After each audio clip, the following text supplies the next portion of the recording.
I'll just reiterate because we weren't recording, but I got my ham radio license, my first license, which was called technician, I guess when I got in 2007. It was in January of 2007. I was kind of in a place in my career that I was looking for something a little bit more exciting, but something where I could learn some more things. And I think maybe a lot of people have been there. You get in the job and it's just the same thing over and over again. You can have 16 years of experience or 1 year of experience 16 times. And that's kind of where I was at. And so I said, well, I'm going to finally get that ham radio license. I started way back when I was a kid. My dad had an old Holocrafters radio receiver, and we would listen to shortwave stations and ham radio operators from wherever they were, some all over the world, some in languages we had no idea how to even identify. And so it's always kind of been in my blood. And so I did that in 2007. I got my technician's license in January, but then I studied for the next one, the general license, which I got in March. And then the next one up now is called Extra. And I haven't gotten that one yet. It is significantly more technical as you go up. The general is 10 times what the technician one is. And then if you go to the Extra, it's 10 times, maybe 100 times what the general is. Yeah, but why do you need a license? You said that it's on the radio, and why would you need a license? There are a lot of rules, and FCC required. Right, yeah. They'll put you in jail if you try to transmit on amateur frequencies and you don't have a license. Yeah. Yeah. Yeah. The airways are very controlled. If not, it'd just be chaos. And you wouldn't be able to watch TV or, I mean, think about it. I can make a transmitter that transmits on TV, and I can just start transmitting my own TV station right over top of all the other stations.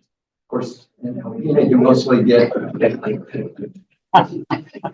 on cable here, and it's been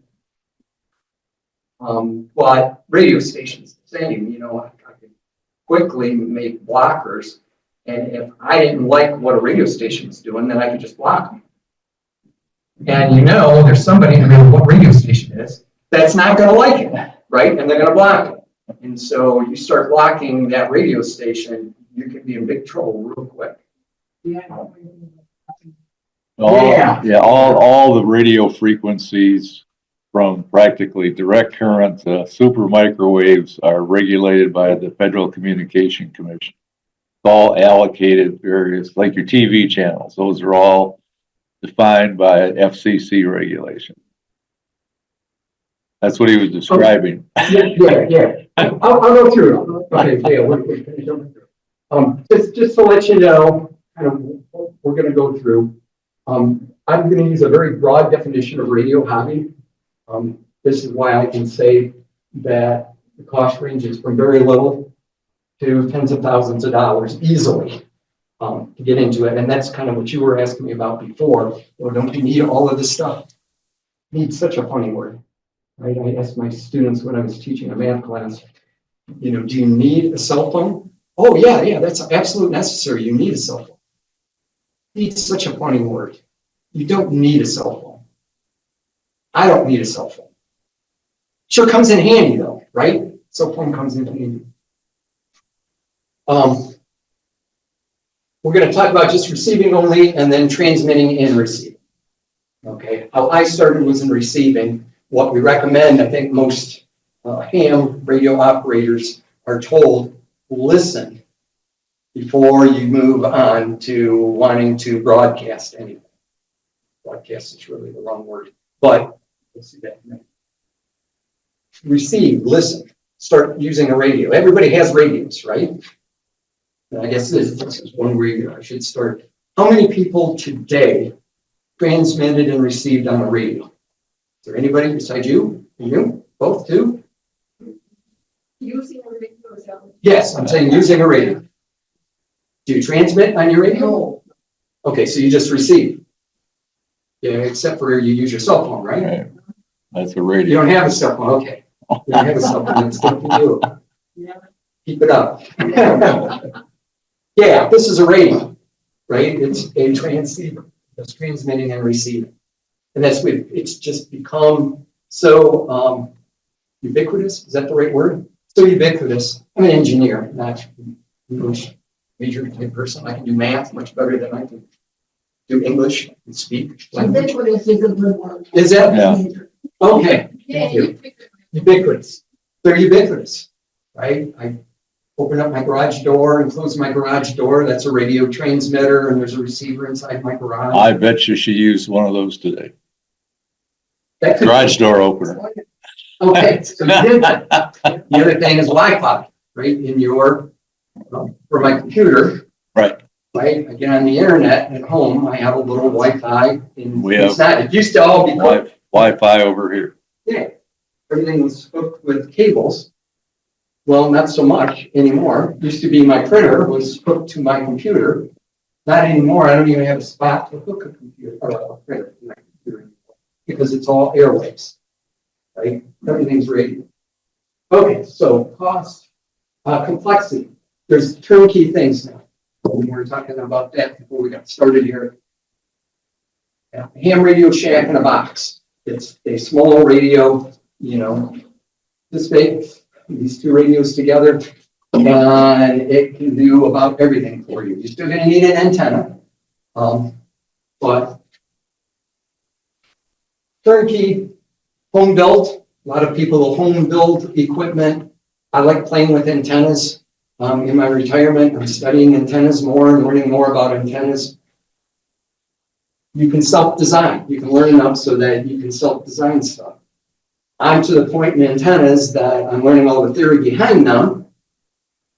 And I want to start applying that theory and coming up with antennas to see if those ideas work that I have. And it's just fun, right? It's a hobby. It's just fun.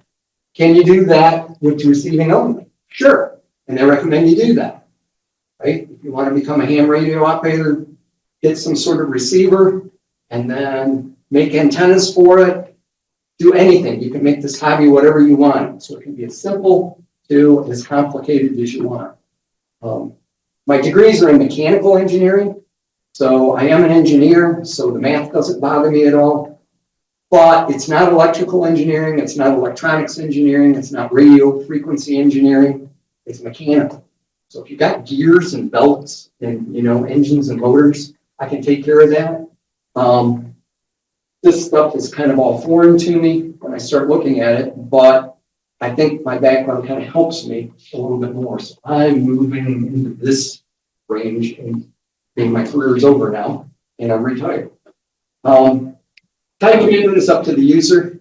My wife thinks I spend way too much time on my radio hobby because she has other things that she thinks maybe I should be doing, but that's okay. That's the way hobbies are. If you want to spend a little bit of time, one of the fun things that I like to do in receiving is I have a radio in my car, and 3 times a week I come to the college to use the gym, and I just search the bands. I was listening to, I'll show you in another slide, the name of the town in Ontario, right? I commonly listen to Chicago. I get St. Louis, Milwaukee, right, on my little car radio. So is that part of the hobby? Yeah. It only takes me 6 minutes to get there. And there's a Facebook page I belong to that's called AM DXing. DXing, D is distance, right? And I report what I found. I wait to the gym in the morning. Licensing. A lot of you can do with no license at all. Some is just a $35 fee. And then we talked a little bit about multi-level testing. If you really want to get into ham radio, there's technician, general, and then extra. And $35 each time. Right? You should do that. You take another test. I'm going to be careful. There's a lot of jargon. A lot of it I'm not familiar with, right? Because anytime you're learning something new, then you got to learn all the jargon for it. The alphabet soup, SWR, SDR, TNC, ARRL, Everybody in ham radio knows what those things are, and I'm learning what those things are. Yes, ma'am. What is, Oh, I'm glad you asked. you'll make that, right? Yeah, actually, I got a whole slide just on what a ham is, and we'll come to that. I thought it was right here, but I remember now. This morning I moved it. 6 or 8 slides in. Okay, so hobby activities, receiving, commercial radio stations, shortwave stations. That used to be a really big thing. A lot of the shortwave stations have gone off the air. A lot of the commercial radio stations. We were just talking to start with. What's the AM station in Alpena, Michigan right now? None. As far as I know, none. They're all gone. They're all gone. We do have FM stations though. You can listen to those. You can listen to ham radio operators. As a matter of fact, you can listen to about everything. The only thing you can't really listen to, that off the top of my head, and I think there's somewhere in the slide, is you can't listen to cell phones. Right? The cell phone ban is blocked in the United States. They're not supposed to be able to get a radio to do that. If you're good at electrical or electronics engineering, doesn't mean you can't make one, because you can make one. You better not be listening to it. Okay, that's against the law. And there's a lot of laws. Transmitting, and we talked already about a couple of ways of transmitting with a cell phone. Big and off-roading right now. It used to be CB radios, and now they use GMRS radios, and I'll talk about what the difference between those are a little bit later.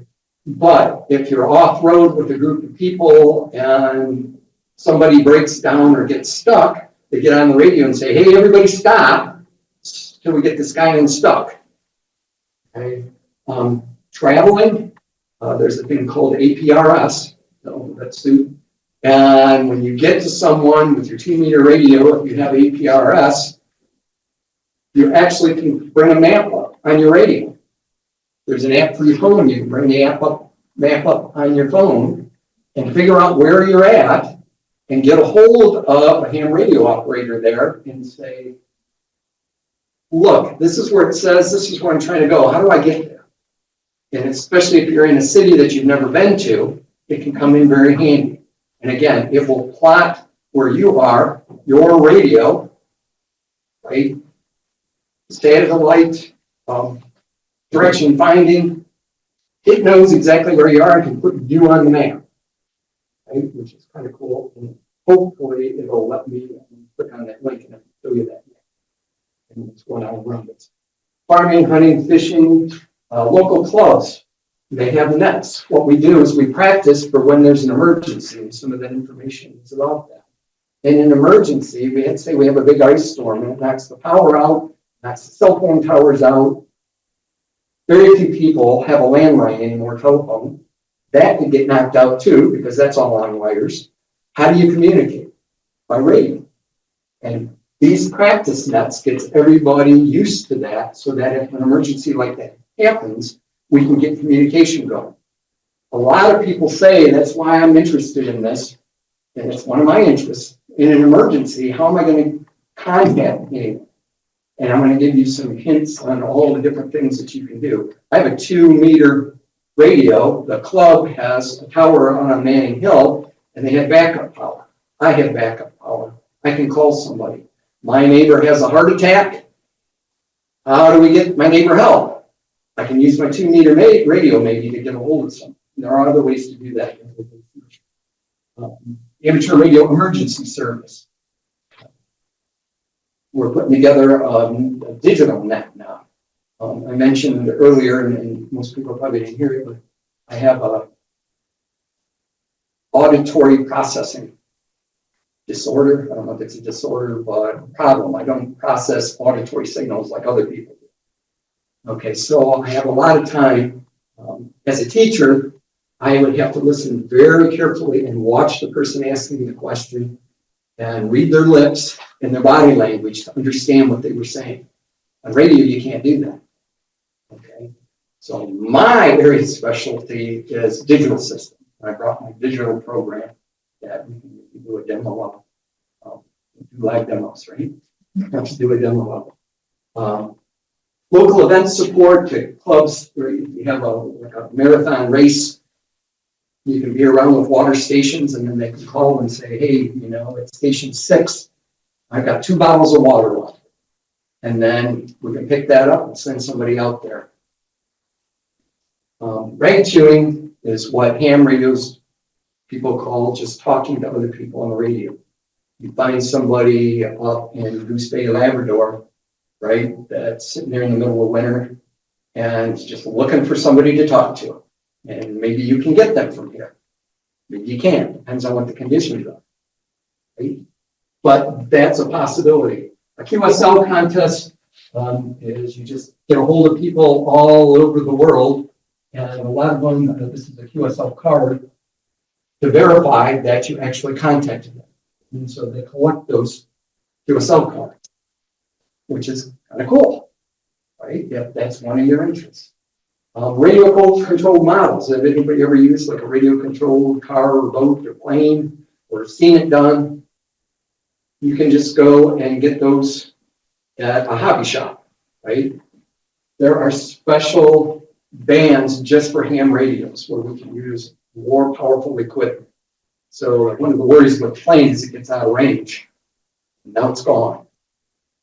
The ham radio one, out of range is a long ways away, right? We have special privileges for some of this stuff because we pass tests. Okay, so do I need a license? Maybe. You really don't need a license to listen. So you can do any of these things that you want. You can buy all of these radios without a license, and you can listen as much as you want. Again, as a pre to becoming a ham radio operator, that's a good thing to do, right? Listen to what's going on, see if it's something you're interested in. Borrow a ham radio, but buy one if you think you're really interested in it. But listen, get up at an antenna and listen. I already talked a little bit about commercial radio stations. I listen to commercial radio stations all over the kind of Midwest portion of Canada and the United States. Although I have heard Boston, right, which is up in the Northeast. You can listen to ham radio operators. You can listen to airplanes. You can listen to boats. Remember, scanners used to be a big thing when I was a kid. Right? Everybody was getting scanners. Okay, they still make scanners. They're expensive, but they still make scanners, and you can listen to all of these: police, fire, EMS, everything. Uniden has the home patrol that actually hooks into Wi-Fi, and you click, it figures out where you are, and loads up all what used to be you had to find where all of those stations were. Then it just loads them in for you. Right, and then start scanning through. So you get the sheriff's department, the state police in the area, city police, all the fire, everything. Airplanes, you can buy an airplane radio, and you can listen to it all you want. And I have a slide coming up that shows all the frequencies for the airport out here, if you're interested in doing that. Okay, boats. A lot of boats have. You can get a marine radio. You don't have to have a boat to have a marine radio if all you're doing is listen. Don't transmit though, because if you're on land, FCC really frowns upon people on land transmitting on the marine frequencies because they're for boats. You could be interrupting something that the Coast Guard is doing. So we don't want that to happen. And again, I already mentioned you can't listen to cell phones. So can you transmit without a license? Sure. There's Citizens Band Radio. Anybody who's a ham kind of frowns down on Citizens Band because it's like the Wild West out on Citizens Band. They'll use any kind of language. They don't care if they're offending anyone. There are people that just sing songs so that nobody else can use the channel. That's why I have my ham radio license, so I don't have to deal with it. Family radio service. Here's the family radio service. I went to a estate sale. I saw these, it's the set of 2, and they were $1. And I'm like, well, I'm going to pick them up. I don't know if I'll ever use them, but geez, $1. Like the radios, I'm going to get them. And so I get home and I look them up, and the suggested retail price on this set is $145. And I found them, some eBay sellers that were selling them for 75. And I got this set for $1. Okay, again, even if I don't ever use them, $1, right? And are those actual radios? These are radios. Yeah. Transmitter receiver. Transmitter receivers. Okay, and we'll talk about the rest in a little bit. There's the multi-use radio service. And again, these are small wattages. Citizens band is 4 watts, 12 watts if you do single sideband, 2 watts, 2 watts. And then, of course, you don't need a license to do marine radio, just be out in the boat. Okay, so if you have a canoe or a kayak, in a marine radio, you can go out there and talk to people. Not that people don't talk to people out on the water while they're on the land, but really they come down. You're not supposed to use it. If you're going to do it from the land, you have to get a land license for that. But if you're using it on your boat, you don't need it. As long as it's for a non-commercial vessel. The people that are on the big boats out here, they use the exact same frequencies. You can listen to them if you want. Okay? They have to have a license, right? Because I think their equipment is probably more powerful, but I'm not sure. Okay. There's 2 big ones. General Mobile Radio Service, GMRS, is kind of replacing Citizens Band. Citizens Band, the CB radios is what the 4-wheelers, off-roaders used to use. And they're all switching over to this because there were people that were just going on there and blocking them. Okay. So they're trying to go through the woods and people are just singing songs. And they say that's not happening on GMRS. GMRS shares a lot of frequencies with FRS. FRS is 2 watts. All of those frequencies they share, GMRS radio also only goes down to 2 watts. And these are actually a half watt. A lot of these channels are half watt, which is tiny. And then, of course, there's the other amateur bands, which is what the radio. And the Xing, here's all the radio stations. If you go to radiolocator.com and click on it, and then just put in 49707, and these are the stations that pop up that you should be able to get on AM. And you notice none of them are Alpena, which surprised me, but I'm finding out there aren't any. That's why it's not on there, is there aren't any. Yes, ma'am. Are those on our radios like in the car? Yes. They are. Okay. You're saying it's portable radio.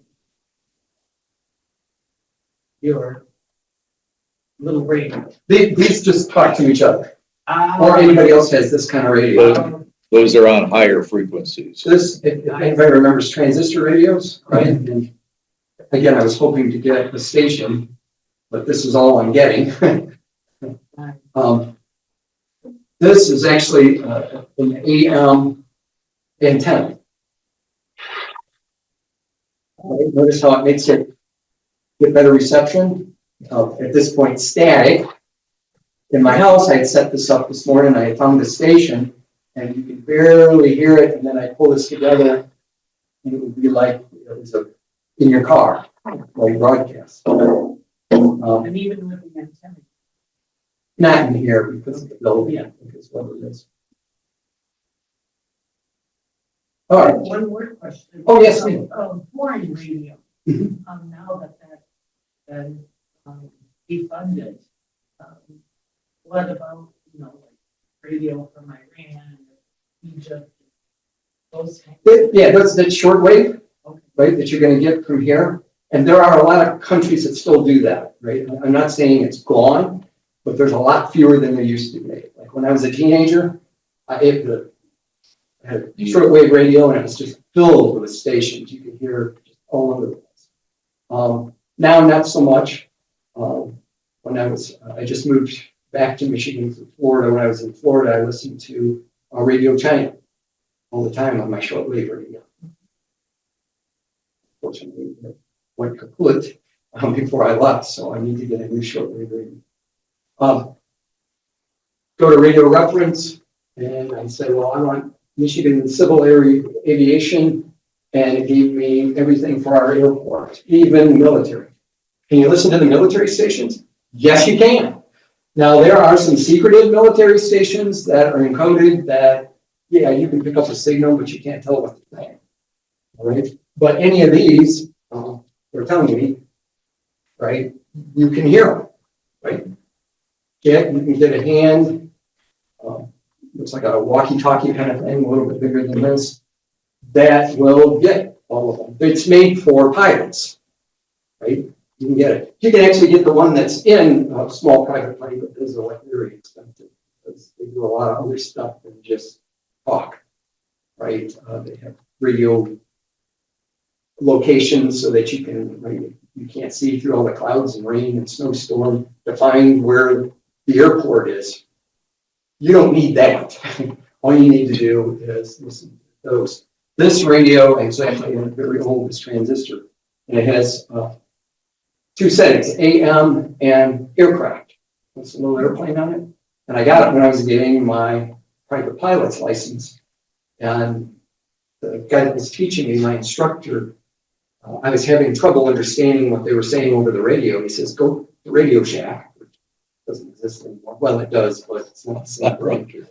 Go to Radio Shack and they'll have and put it on and just listen so that you can better understand. Again, I have this processing disorder and I never could. So I never got my license because you got to be able to talk on the radio to do that. Go out to that address, you can pick that up on your computer. Yeah, you just. Oh, I'm sorry. You can get the list. Did you listen to it or? I don't know.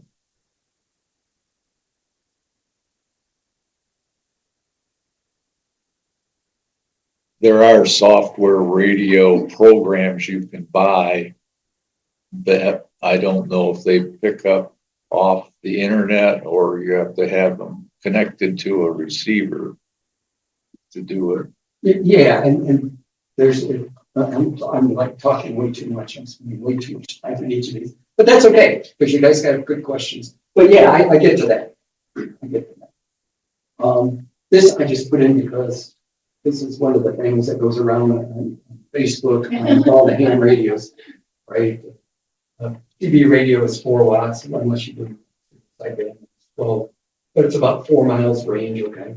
GMS is 50 watts, it's about 30 miles range. Ooh, I don't know if that's really true. From mountain peak to mountain peak. Mountain peak, it would, yeah. But if you're actually out someplace, 5 miles, that'd be pretty good. If you got 12 to a repeater, yeah. AM radio, you can get up to 1,500 watts. And I'm going to show you not every band lets you go to 1,500 watts, but there are bands where you can go to 1,500 watts. There's a lot of AM stations, AM radio stations that don't have 1,500 watts. A lot of commercial radio stations don't even have that. So can you talk all over the world with this? Yes. Can you communicate with satellites? Yes. Can you communicate with people on the space shuttle or the ISS now? Yes. Yes, you can. They have amateur radios on there. You can beam right up to it. You'd be surprised at actually how close that ISS is. I think it's, what is it, 55 or 65 miles up is all it is. We can go 65 miles. I could probably do that radio if they had GMS. If it's just right there. Right? I mean, that's clear sight, line of sight distance. And you learn about all of this stuff when you start getting into radio, how close stuff is and how it can be really far away. So what license do I need? If it's a GMRS radio, it has its own license just for that radio service. These FRS, you don't need a license for, even though they share, but because they're so low power. If you get that, there's no test required. You pay $35, you're on the air. And you can talk to anybody that's on GMRS. Okay. AM radio, which is, they say, is about 0.223% of U.S. population. From what I've seen on the maps that I look at in Alpena, it's a little bit higher than that in Alpena. And I think it's because we are so remote that I think it's just more conducive to a ham radio experience. Whereas days, if you live in a metro area, You can talk to a lot of people because there's a lot of people around you. You live out on 80 acres and there are hundreds of acres of farmland all around you. Not going to talk to too many neighbors on this, right? If any of them even have it. And so you kind of need a ham radio license to get out to people. But you have to have both those on the same channel. You do. Yeah. You do. You do. One thing I guess we should mention on the radio, and like all kinds of codes and everything that you can put in so that you can have private conversations. And I'm using knowledge from 18 years ago, but what it's doing is if you put the code in, it's just excluding anybody else's codes. So all you're hearing is someone that's using the same code as you. Okay, if I don't have a code in mind, I can hear them all. Yeah, sure.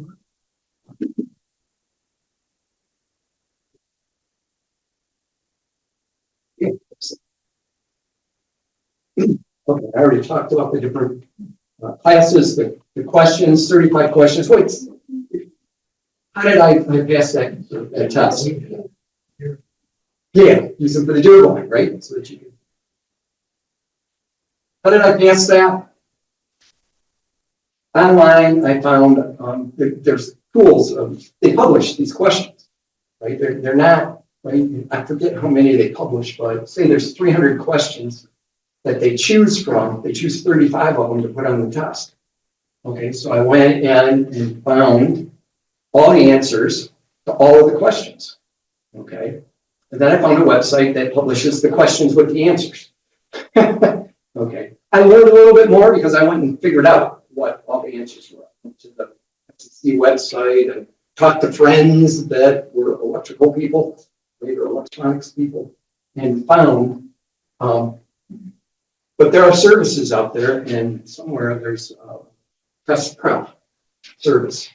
Okay, so do you have to know everything about radio? No, you need to know 300 to do that, and then I think there was 300 I had to know for that. But then there's like a lot more for that. Yeah, it's a lot of the questions aren't technical. They're, do you understand the law? Yes, So, a lot of it is about the law, right. right? What can you do and what can't you do, right? And a lot of it is about safety too, Yeah, that's true. right?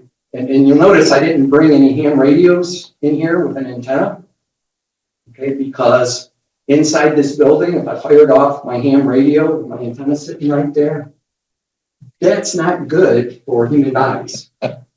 Okay, so yeah, the frequency. It's okay. Everybody have a microwave oven, right? It's a microwave radio signals that are heating your food, and my 2-meter radio will heat the meat, right, in my bicep.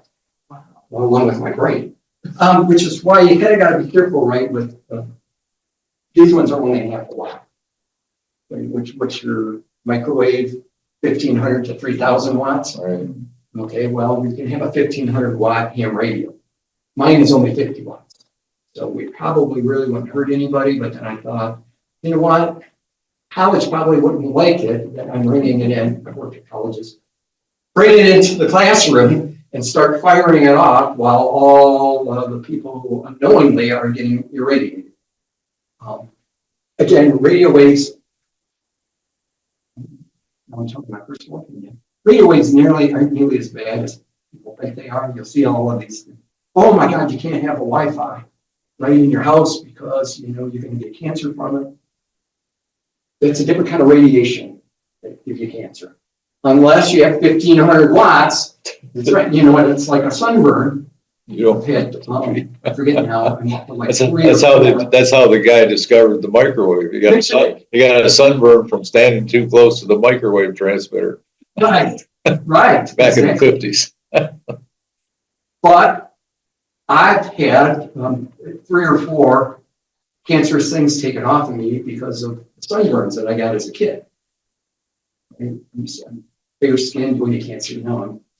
With my hair, it's all white. But it used to be this color as a kid because it would get bleached out, my light blonde hair. Okay, so anyways, $35 fee for this one. You take a test, $35 plus somebody's got to give you that test. It used to be you go to an FCC office to take them. Now the clubs do it. Okay, there are online places that will do it, and they can charge up to an additional $15 fee. And I've never really been involved in that, and so I got onto the FCC site, I got into the ARRL site, and sometimes when you read it, it sounds like that 15 is part of that 35. I know when I took my test, I had to pay 35 to the FCC, and then I think it was $12 that I paid to the club, right? And that's just to help the club, right? Because they got like repeaters and that they want. You need to score 74% to pass. And one thing I didn't know, there's no age limit on that. If you can pass the test, you can become a ham. And I think, Dick, you were saying you were 14 when you got yours. I think the youngest was like 5.5 years old. There was a young lady that got her ham radio, her first ham radio license. If you can pass the test, you get the license. You can pass the test and pay $35, you get the license. Right? It's just the way it is. You know? Don't discriminate. Anybody can do it. Okay, so what is ham radio? That's what's one of the questions. Ham radio is amateur radio. Where did this ham come from? Well, when radio first started, it started with Morse code, right? Telegraph, they were trying to say, hey, we can send it without wires. Wireless. You hear that term all the time now. And they used Morse code. Well, there were professional landline telegraphers. I didn't say that word, right? Telegraphers? Telegraphers? I don't know. Telegraphers. I don't know. But anyways, now you had a bunch of amateurs, right, getting on there who are not very good at doing Morse code. And they make a lot of mistakes. And so they started referring to those, the landline telegraphers were referred to the ham radio operators as ham-fisted, right? Ham-fisted, and of course, at the start, we took offense to that, but eventually we just adopted it. It's not offensive. If someone calls me a ham radio operator or a ham, I don't take offense to that. If they ever heard me do Morse code, I think it fits with me. Right? Okay. Here's the federal ham bands that you can get on, and there's a lot of them. Right? Different conditions in the atmosphere means different bands work different ways. 2 meter, and we'll talk a little bit more about 2 meter before, but that's where my radio is. That really doesn't go a long distance, too high a frequency. Okay. I can get up to, there's a repeater that the club has out on Manning Hill, and I don't have a problem from my antennas inside my house with 10 watts, and I can get to that, not a problem. Okay. But talking to someone in Flint, Michigan, I don't think it's happening on that radio. There could be conditions where it could happen. Okay. But in general, no, it's line of sight. You get into these higher frequencies, it's line of sight. You got to be able to see the other antenna in order for, I mean, there may be, leaves or something in between, but line of sight. Line of sight. You get into these lower, like 1.8 megahertz. That does all kinds of cool stuff like follow, right? There's bands in the atmosphere and it will stay in the ground band and just follow right along the earth. Sometimes as low as 10 meters does that, 28 megahertz. TV radios, by the way, is 11 meters. And it's not on the chart because it's not the hand. In CB radio, on a slide somewhere here. By law, you can only talk to someone no more than 155 miles away. Flint, Michigan is less than 155 miles away. So just to kind of give you an idea how far you can talk and meter, if the conditions are right. Okay, let's go back. I forgot the one part of this.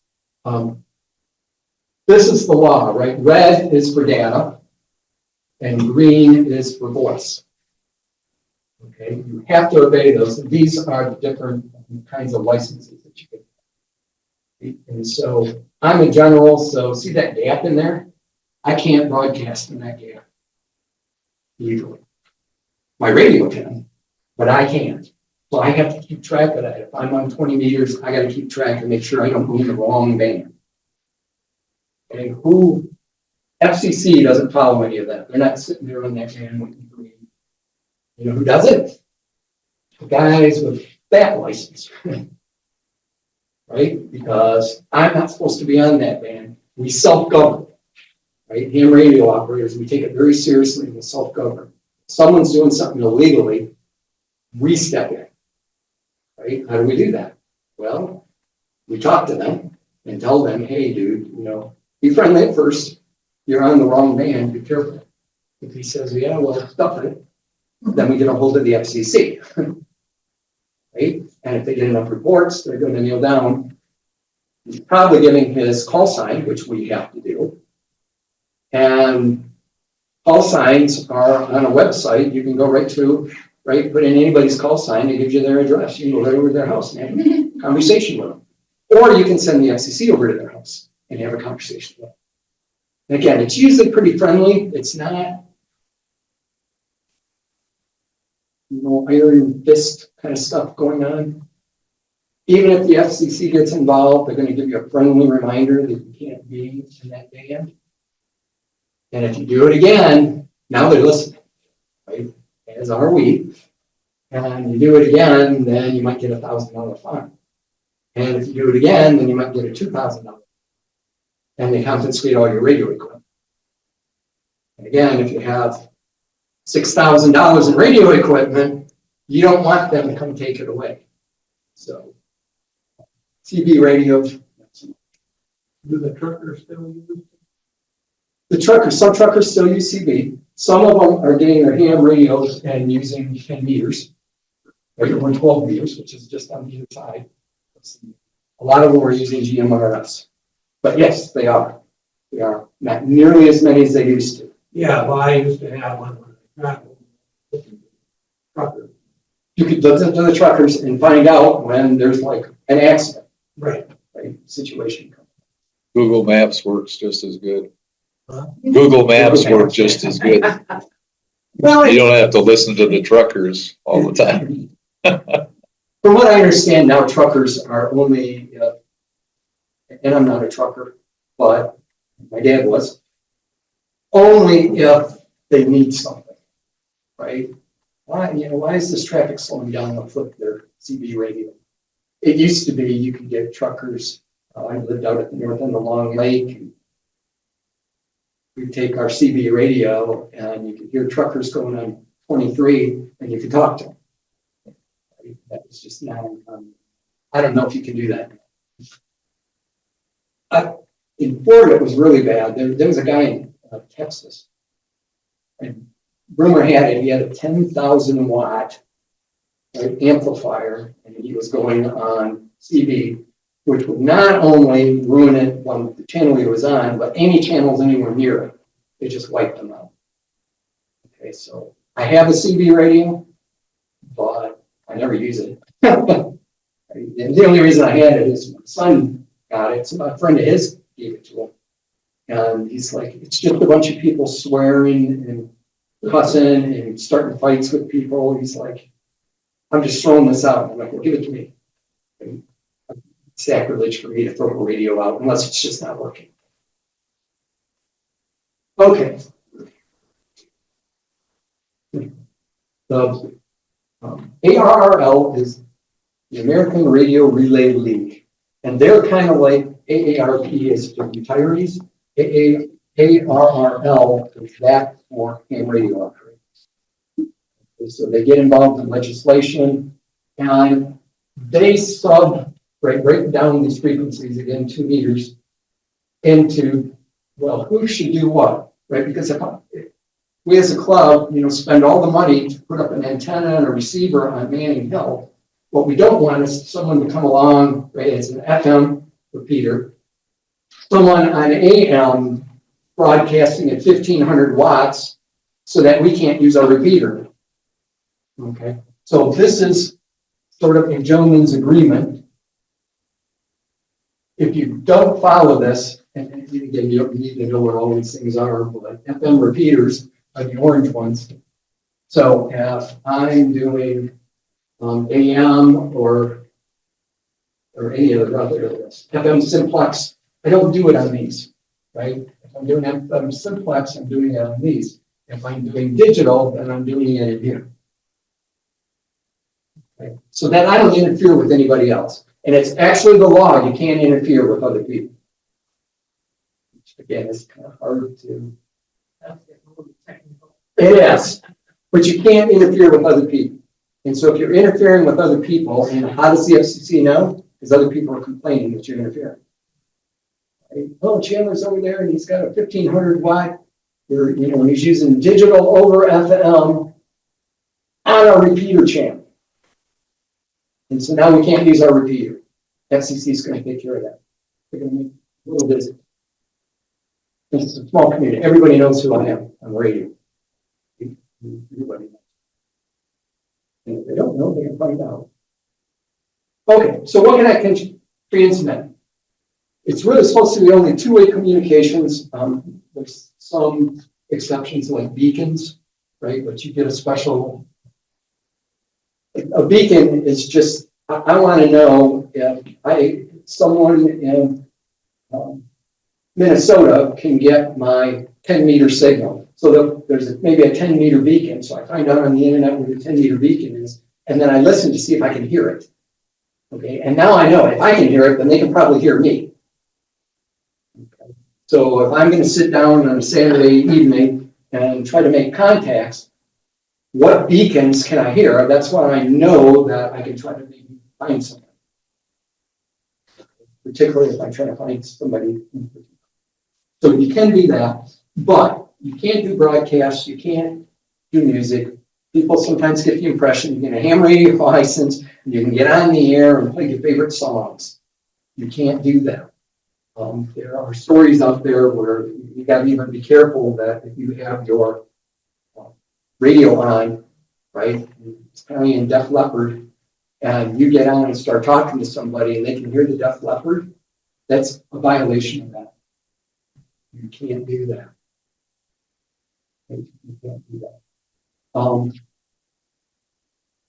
What you can do, right, is a voice, we call that phone or telephony, an AM, FM, and single sideband. Single sideband is just half of FM. That's the simple definition of it. Nobody actually knows what it is, rolling their eyes at me. But it's basically half of it. And you do that, they're going to roll their eyes again. You do that so that it's narrower, which means you're interfering with less people. There's digital, right? So I can send digital signals like Morse code, and that takes a very small band. So where an FM signal is like this, I might be able to get how many? 5, 6 different Morse code signals without interfering with anybody. Throw that FM signal in there, ruin all that for all of those people. So that's why the bands are divided. You can send images. There's amateur TV. I got really excited when I saw that. Oh, wow, I can sit there in conference with someone. It's for sending an image, a simple image. Maybe they have technology now where they can video conference, but I don't think so. I haven't seen it. Anybody I've seen that's doing amateur TV is just sending an image, like you would send over the internet. Of course, there's Morse code. CW is continuous wave, so it's basically just a wave, and you just shut it off, and then turn it on, and then shut it off. And that's all the receiver is picking up. And then at that point, the human is making sense of it all. Although, there are computer programs. Let's see if you guys can do this.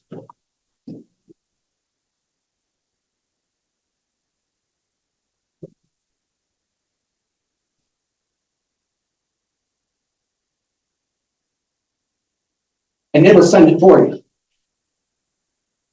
Right? So if I had that hooked to my radio, I'd be sending out a message, and I'm not that good at. When you talk into something and then it sends it. No, type it.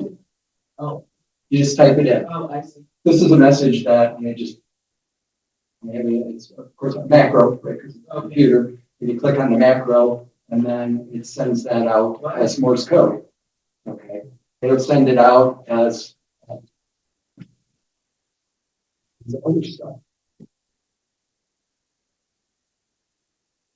Good in this is what we use when we're.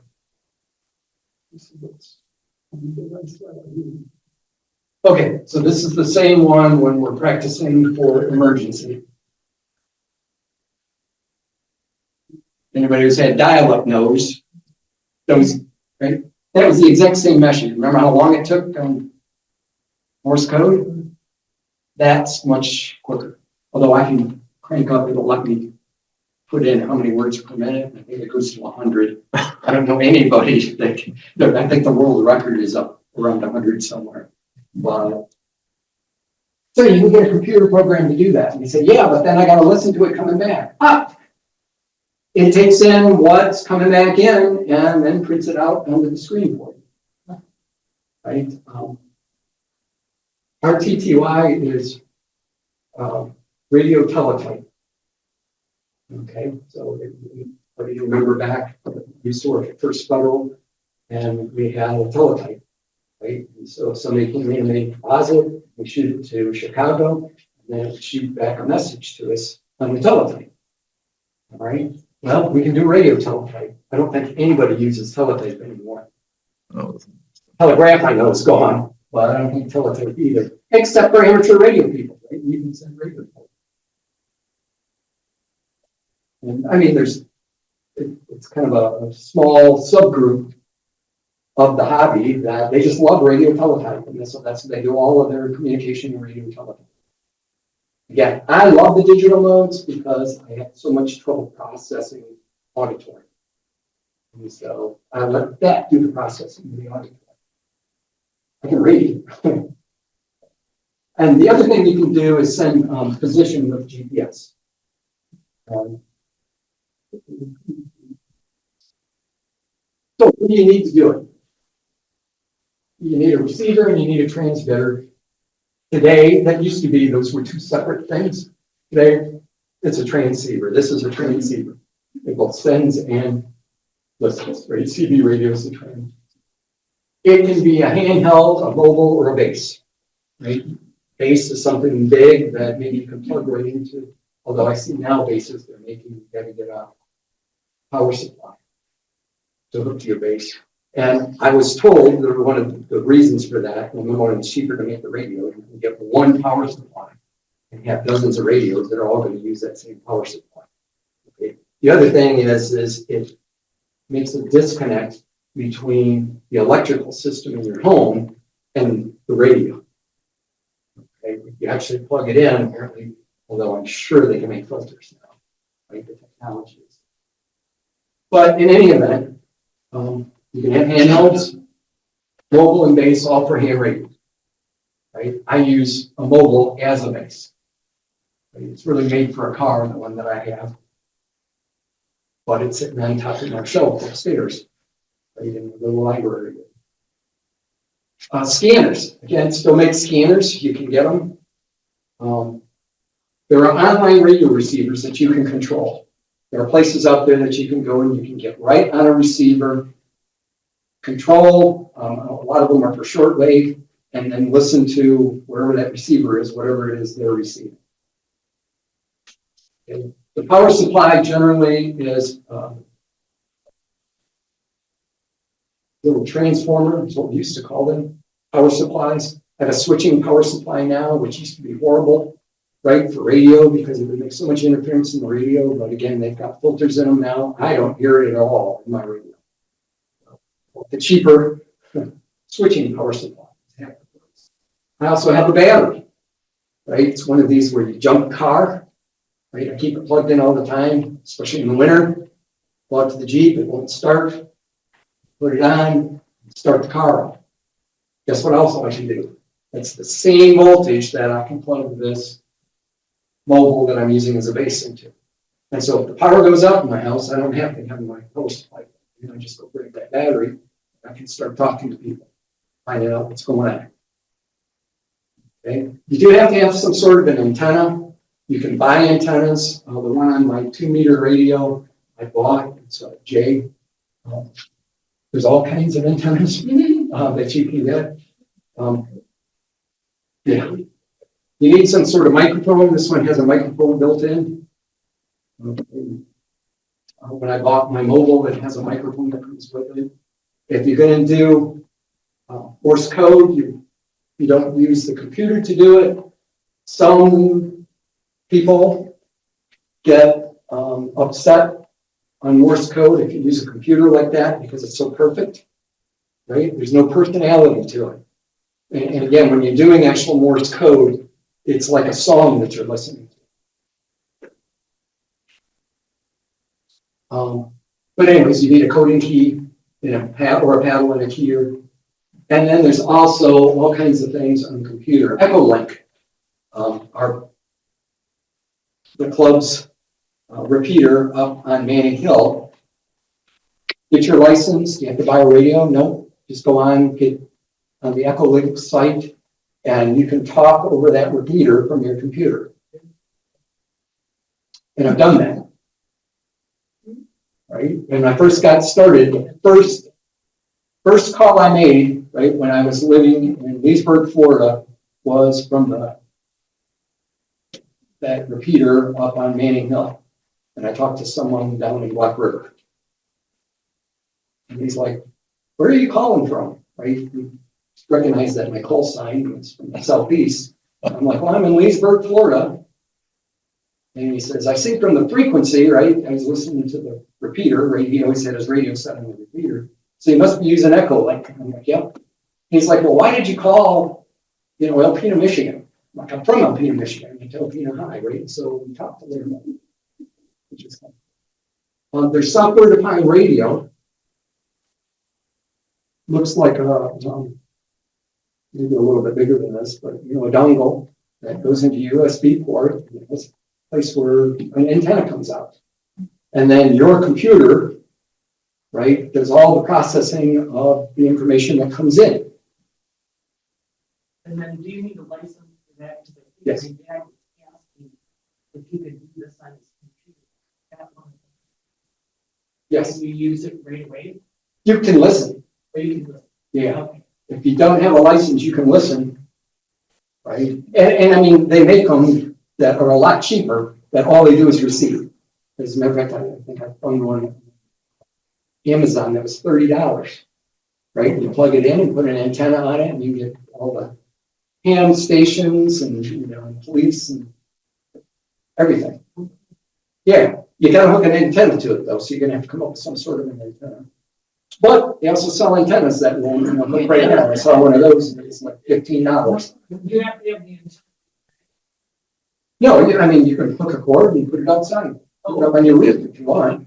It depends on what frequencies you want to receive.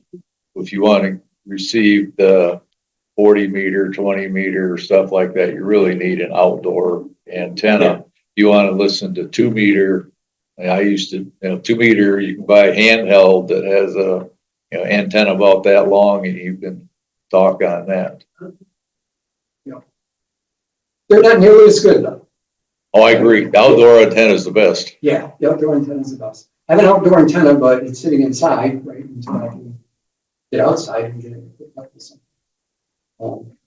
It does really well. I'm finding my outdoor antenna inside is working well.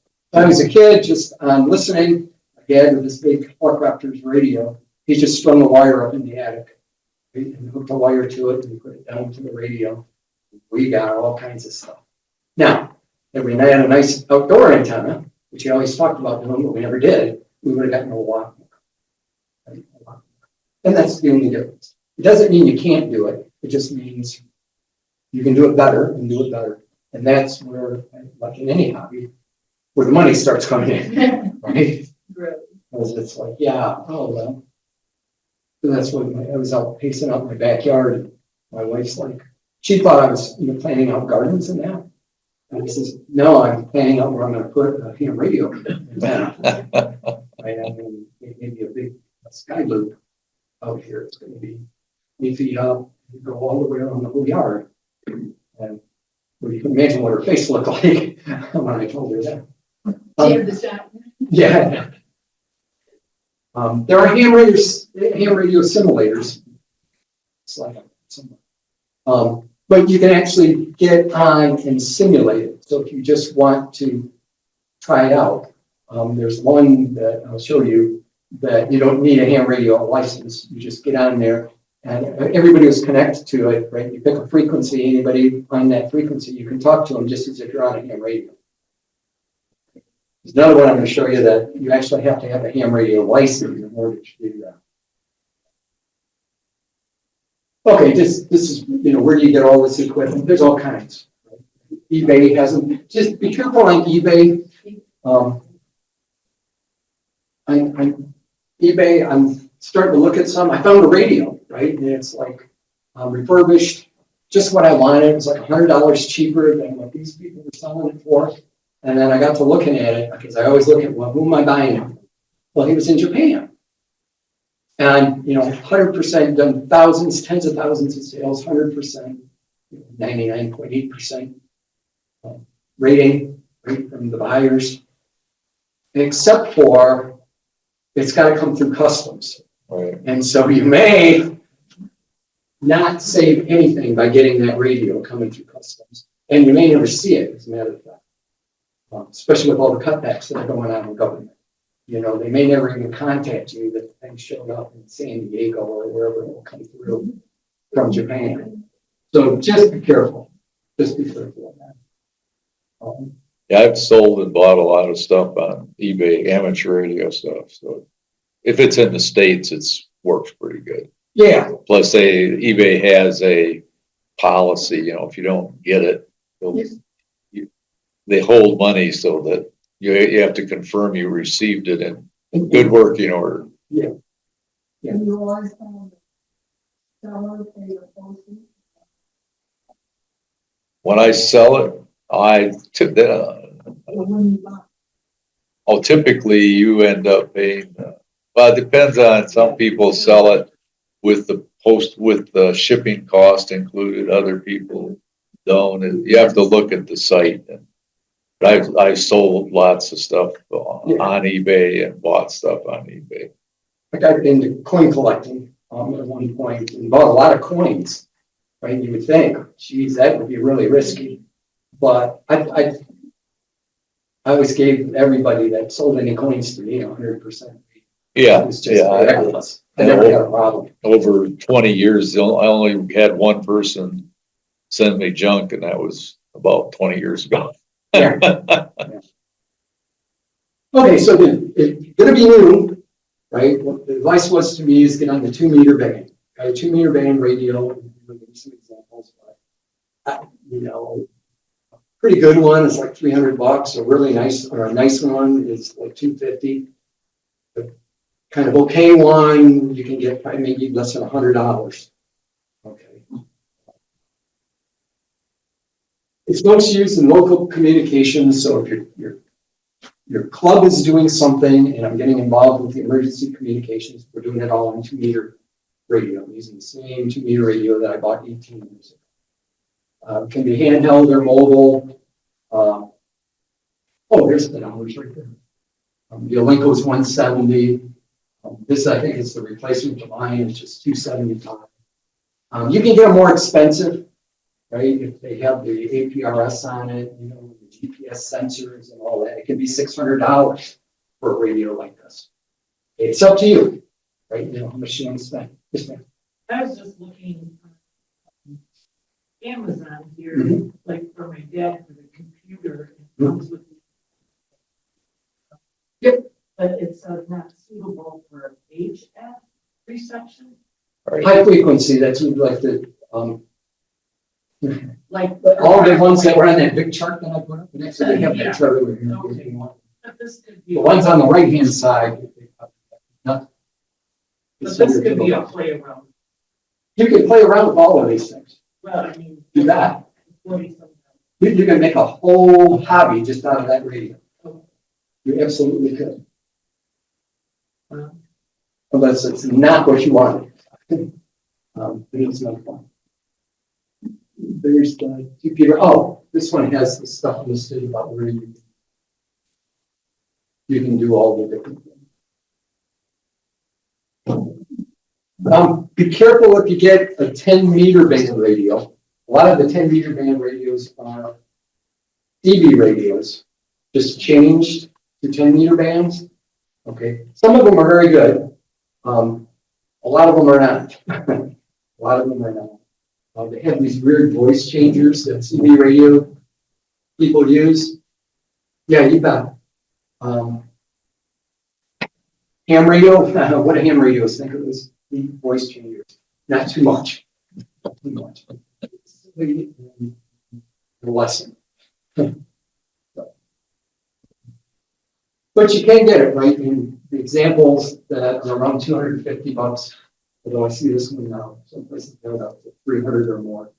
And they can do a lot of things. And I'm thinking maybe I might get one day. But that's the 10-meter band plan. Notice the technicians of the first license can only do the Morse code and the data things, and then the side bands. If you want to use FM and that, then you have to get a higher license. How do you learn all this stuff? If you want to become a ham radio operator, American Radio Relay League, like I say, that's like AARP for seniors. This is the AARP for ham radio.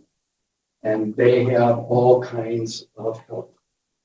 One thing great about ham radio operators is they're very helpful. They will help you out. You ask them a question, they will, like I'm doing, going on and on and on forever about each of these topics because we love them. Right? We absolutely love them. There are the test packs, which we talked about. There are ham radio websites. This program, right, that I'm using came off of a ham radio operator's website. He wrote the program and gave it to everybody who wants to use it free. That's not uncommon. Normally, when you see that, you think somebody's trying to pull something on you, right? Someone is trying to pull something on you. But not this. In ham radio, that is not the case. I'm just so afraid to download something like that from a private individual that I'm going to get some kind of virus and everything. But you check with the ham radio community, and they're like, no, he's a good one. You're not going to get any virus from him. And there are literally thousands of ham radio operators that are good sources. And then, of course, the FCC has an amateur radio service, and you can get a lot of the information right from now. Local clubs, ham radio operators who are willing to help you are called Elmers. Where that came from, I don't know if you that. We're called Elmers. If we sit down and help somebody, that's your Elmer. He's teaching you these things. Okay. And then, of course, there's club meetings. Our local club meeting is next Tuesday, 6 o'clock, I think. I can't remember now. But anyways, you can go to the website. That's probably one of the best places to get started, is to go to one of those meetings. Just tell people what you're interested in. And actually, you can, the local club will let anybody join. The one I was down in Florida, they were less than accommodating. Really? And here, you don't even, right? So it's $20 to join if you're a ham. If you're not a ham, it's $10 to join. And you can get involved in all the things that they do. It's just you can't transmit. Right? You can listen and take notes and do all kinds of stuff. They really involve people that are not ham operators. Then there's books. I have tons of books. I'm a bookie, right? A bookaholic. And so whenever I go to a book sale, I just got a couple, it must have been at the Aplex. I can't remember who was organizing, but it was a big book sale. And I found a couple of ham radio books there. Really? Yeah, $1 a piece. So I bought them. $1. I know. I mean, what are you gonna do with $1, right? Throw it away or buy that book, or buy those radios. Oh, Sometimes it's better to buy the old books because they're less confusing yes, than the new books. yeah, and that's what I got, right? The books were like older. I have the ARRL that I bought, used, the antenna book, which is where I'm learning about antennas. Yes, ma'am. The answer to the question, the origin of the term Elmer Ah, comes from the name Elmer E. Smith, who was an early amateur radio operator and a significant figure in the country. He was known for his willingness to help each other's out. excellent. Well, there you go. So now anybody that's helpful is an Elmer. And from what I've met, almost everybody is an Elmer that has a radio operator. They'll be glad to help you out. I mean, that's the way I am. I'll give you if I don't know how to do it, I'll find you somebody who'll know how to do it. Of course, I spent a good portion of my career as a college professor, so I'm a teacher. I'm that way anyway. Okay, so there's the Thunder Bay Amateur Radio Club. There's their website. They're in Alpena, yep. Repeaters on Manning Hill, we talked about that. We meet at Alpena Community College on the fourth Tuesday of the month, room 106, in the same building that the gym is at, the something center building. So full membership, you have to have a ham license and associate. You don't have to have a ham license. Even if you have one, you can be an associate. Just you can't vote, right? So they're electing officers. Maybe the extra $10 so I could vote. There's the top of Michigan one, so people out west of here. It's in Gaylord. They have a repeater and they meet at the airport. The second Tuesday. A lot of hams. Say you live in Hillman or Atlanta, maybe belong to both of them. I know there's one down in Black River that's a member of both of them, and there was another one too that was downstate. Oh, There's one in Alpena County too. yeah, there's, I mean, just a bunch that I found that have websites. There's probably a lot out there that don't have websites. The ham radio is the simulators, right? Ham Sphere is both for licensed and non-licensed hobbyists. That's the one that you can get on, which will be the left one, that you can actually get on. It comes up on your screen. It's just like a ham radio. You dial in and try to make contact, right? So you don't know if anybody else is on there or not, that frequency that you're at. Just like when you get a ham radio. I wish they had this when I was thinking about becoming one, because it would have kind of been kind of neat. And then this one is only for licensed hobbyists. And this one, if you don't have a license, they assign you a call sign. So you still have to use all the rules, you know, what is it, every 15 minutes, I think. So when I sign on, I tell who I am, KI4TBE, and then every 15 minutes, you have to repeat, right? So that everybody can identify who's talking. And then when you sign off, right, KI4TBE, signing off. Okay, so they follow all of that. Echo Link, that's the one where I said you don't even need a radio. You just go on, get your license. You have to have a license in order to get an Echo Link account. And you put in your license, and of course, there's a database at the FCC, so they check to make sure that's you. Right, and then they let you on. You can go, and of course, there's Echo Leap all over the world.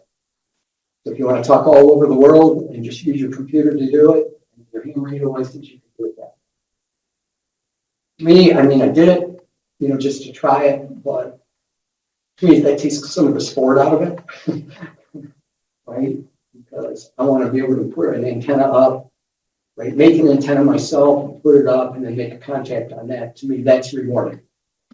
Whereas just calling around on Echo Links, other people, that's all they do. That's their whole hobby. So Echo Link can see the whole hobby. APRS is the automated packet radio system, and this is the one that I'm trying to go to. Let's see if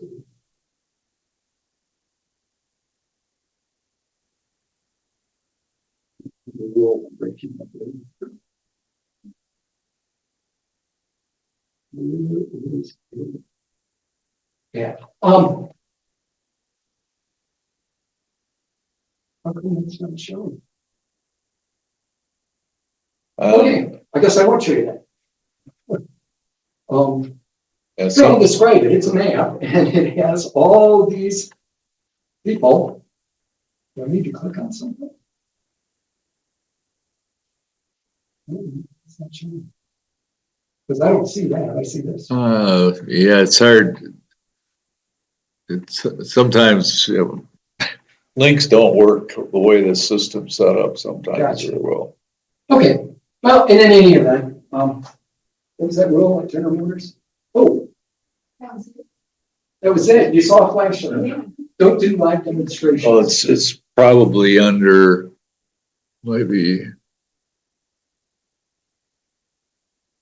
Go down and click on the share button, the green button in the middle on the bottom. At the bottom of the screen. I don't have one. You don't? Oh, okay. No, I don't have any of that. No. I'll go to the top then. You're sharing. Go to the top. Because I am screen sharing. Right, but click it on again. Does it show? Oh, and then I can change it. Right. I think that might work. It did not. Oh, it did. There it is. And again, I don't know where that is.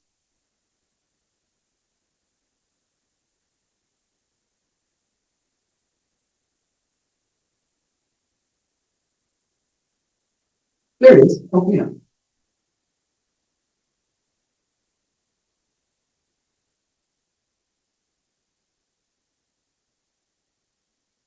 All right, those are two weather stations, right? They're putting into this APRS network, and you can actually get the weather from them. So everything's down. You want to know what the weather is in Alpena? Oh, there it is. It's 45 degrees, maybe 75%, maybe it's at 54 degrees at 2.9 miles an hour. Right? You can do that, I mean, anywhere, put in any zip code and go anywhere and do that. So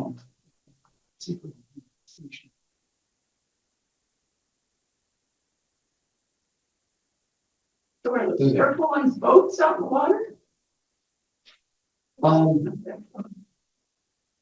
It could very well be. It could very well be boats out in the water. Yeah, Or islands. some ships run amateur radio stations. Yes. Yeah, like that right Yeah, there. yeah. Yeah, that's probably a buoy. Oh, That may be. Altitude 10 feet. the drone. You're an awful small boat if you're at 10 feet. But again, I mean, there's up in Canada. Right, what's the weather there? 42 degrees. Right, and there's repeaters. But anyways, this, and of course now Let's go to share. Your other screen should.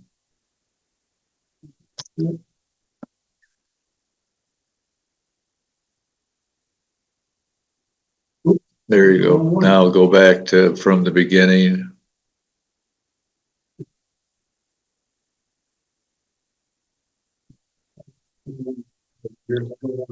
So anyways, you saw, right, all of the stuff, weather stations, digipeters, gateways. Through APRS, you can actually send text messages. You can send text messages to people's cell phones, right? All from your ham radio. It goes to one of these gateways, it goes into the internet, and it will send you a text message. That text message, that person can send you a text message back and it shows up on your radio. And again, when I started in this, you couldn't do any of that. But it's like really cool. I mean, it's really cool.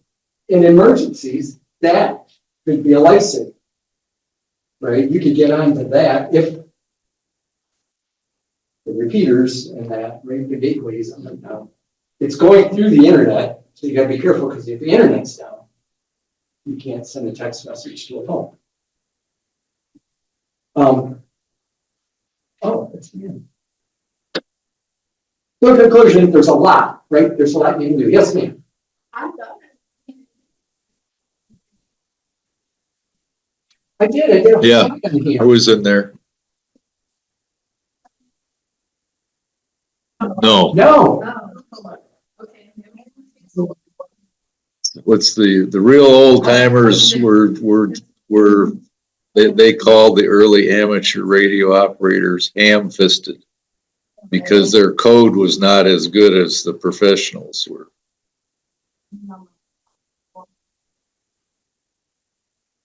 No. Right. Ham started before acronyms.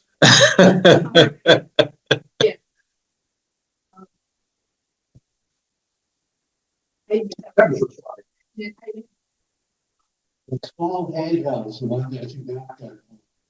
$1 we used to, when we would travel out west in a convoy going skiing out in the mountains, every car would have one of those where we could communicate, right, or a cell phone. And then when we got on the mountain, same thing. Because it's so big that if we wanted to meet somewhere for lunch, we'd all carry the radio like that. And it had several frequencies. So you would choose one, and if there was somebody else on that frequency, you'd go to another one, till it was just our group that was on that frequency. Right. And those may be ones I gave away, because I had a drawer full of them, and I thought, I'm not ever gonna use these, because everyone uses cell phones today. Right. Right. You do the same thing with a cell phone. So those, I didn't need it, but gave them away, probably to St. Vincent's or Goodwill or something. Now, I will mention one thing about that. Right? So let's say I'm driving along, right? And I got a group of people, and we're going over to Boyne City, right? And I take my cell phone like this and talk to them while I'm driving along in Michigan? No, that's against the law. Yeah. Can I put this up? If it's a ham radio and I'm a ham radio operator, I can call people. There's an exception to the rule in that law that ham radio operators, we can't do it with our cell phone, but we can do it with our ham radios. Absolutely. Right. And that's the thing. If I'm on the cell phone, right, and that's against the law. So if I get in an accident and somebody dies, that's manslaughter, right? Because I was breaking the law and somebody died. Okay. And I'm not saying I should do this and kill somebody with a ham radio, but I'm not breaking the law. Okay. They'll still probably charge me with distracted driving, right? And which is against the law. But you know what I'm saying?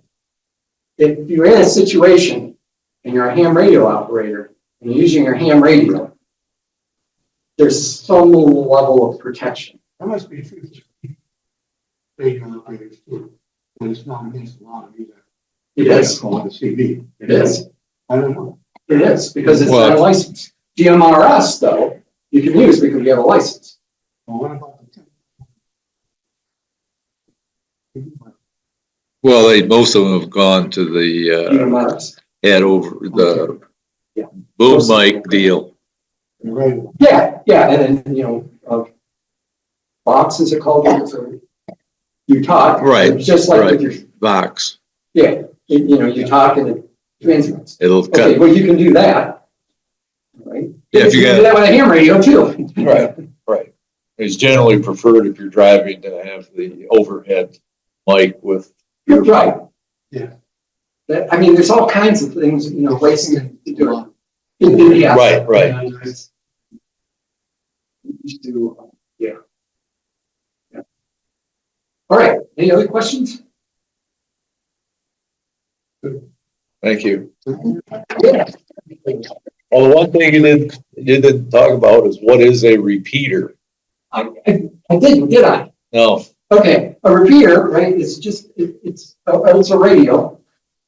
Generally, you put it in a high place, like up on any hill, There's a tower with an antenna, okay? And it's a radio. And so what it'll do is it will receive a signal on one channel, right, one frequency, and then it rebroadcasts it at the same time on a different frequency. Okay, and ham radios are made that way. They know that, right? Because of that band plan. We know that, what is it for 2 meters? It goes up to 600 hertz. I don't remember. 600 kilohertz. In any event, there's a standard, right? So all these repeaters are made at the standard, and all the radios are made at the standard. Okay, so if I say, there's a repeater at, you know, ours is here 146.720 or 760 or whatever it is, I put that in, and then when I go to transmit, it'll change and it'll go down to 600 kilohertz. And so it'll send it on what that repeater needs and then rebroadcast it. Okay, so now I've got my little antenna sitting, you know, inside my library on the second floor, and I'm talking to that repeater, and now I've got a repeater that's, I don't know how high Manning Hill is, above where we're at, plus another 200 feet that antenna is up, and I'm broadcasting as if that's my antenna. And that's really cool, because now I can go a long ways. I could probably talk to someone close to Gaylord off that antenna, right? Depending on what kind of aerial they have.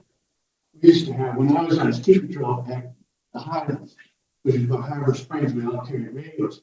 And once in a while, we would get the broadcast from Alpena Fire Department on the same frequency that we were on. Oh my, You know, just either one. You know? yes. Because what was normal, but once in a while, we'd hear them broadcasting, and they'd probably hear us too. Because we were on a repeater, and so were they. Yeah. Right, you both had high antennas. Yes, we did. Yeah. Yeah, the atmospheric conditions can mess around with that frequency range. Sometimes your FM radio in your car, all of a sudden listening to some station, and all of a sudden it diverts to a station in Ontario Yes. for about 5 miles, and it'll Yeah. And then it flips back to the other one, and you're like, right. but I like that song, or I like that topic they were talking about earlier. And that happens all the time, right? Okay, pretty good.